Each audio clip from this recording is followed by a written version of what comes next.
of my favorite things with garage music is taking a vocal and chopping it up. The vocal chops can act like their own instrument or their own melody line within the track. I wish that I could say that there was a surefire way to make these vocals sound great, but it's really a roulette. I mean, to show you how much of a roulette situation it is, I'm actually going to give it a go myself right now. I'll just take this bit of audio and I'm looping it. So this is literally what I do to find like a nice garage chop. I'll like randomly select bits of audio on the waveform and just throw them about the place and see what I get. It's even, you know, you can, one of the things that I often do is I take the sample and I reverse it. You can see the reverse down here.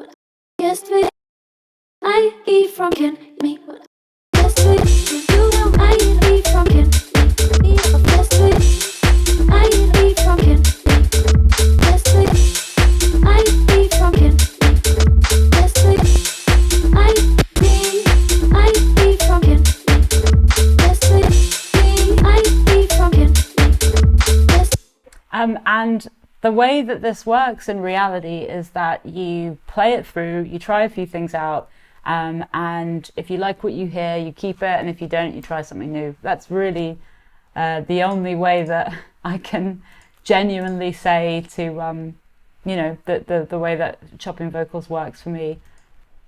So after some playing around on my own, I can show you what I wrote for the track, and this was done in exactly the same way as I just showed you.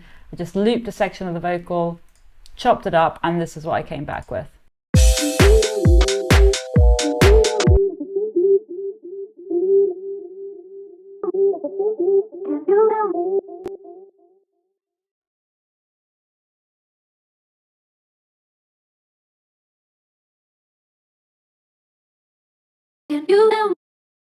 Can you help me?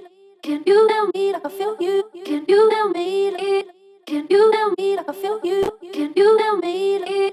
Can you help me like I feel you? Can you help me? Can you help me like I feel you? So this, again, like many parts of this track, this has been split into two separate channels so that I can control them separately. I'll play you this one on its own. Can you help me? Can you help me? Can you help me? Can you help me? Like I feel you. Like I feel you. So it's two separate channels working together. The first channel is louder and it has less filtering on it. It's hardly filtered at all. It hardly has any reverb. It's very stark. It's really just very abrupt chops. And remember, again, we're still remembering to use fades on all the chops so that we don't have too many clips and too many kind of like little, you know, knots on the end of the sample. So that is going to be blended together with this. And